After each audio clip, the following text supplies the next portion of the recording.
பார்த்தீங்கன்னா இதுதான் super mom super kids part 2. Okay, இப்போ பார்த்தீங்கன்னா நிறைய கேம்ஸ் இருக்குது. இதுதான் ஃபர்ஸ்ட் கேம். இதுதான் கேம். இது பார்த்தீங்கன்னா பேரண்ட்ஸ்க்கு மட்டும்தான். இந்த கேம் பார்த்தீங்கன்னா ஸ்டிக்கை கையில் வச்சுக்கிட்டு ஸ்டிக்கை கீழே போடாமல் பால் எடுத்து அவங்க போடணும். இதுதான் கேம். இந்த பேரண்ட்ஸ் சூப்பராக விளாடுங்க. இந்த கேம் பார்த்தீங்கன்னா பலூனை மேலே அடிச்சுட்டு கீழே விழுறதுக்குள்ளேயும் பால் எடுக்கணும். கீழே விழுந்துச்சுன்னா அவுட்டு. சூப்பராக இருக்குதுங்களா? சூப்பராக இருக்குது. இங்கே பார்த்தீங்கன்னா ஃபோட்டோ ஃப்ரேம்லாம் இருக்கும். சூப்பராக இருக்குது. எல்லா சைடும் இருக்கும். இங்கே சாப்பிட்ற பொருளாக இருக்கும். பர்கர் சாண்ட்விச் அந்த மாதிரி இருக்கும். பார்த்தீங்களா?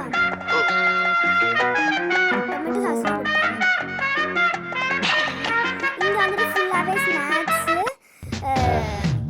பன்னு அந்த மாதிரி கொடுப்பாங்க. இப்போ பார்த்தீங்களா பொம்மை. இங்கே வந்துட்டு இப்போ ரூல்ஸ் சொல்கிறாங்க. பார்த்தீங்களா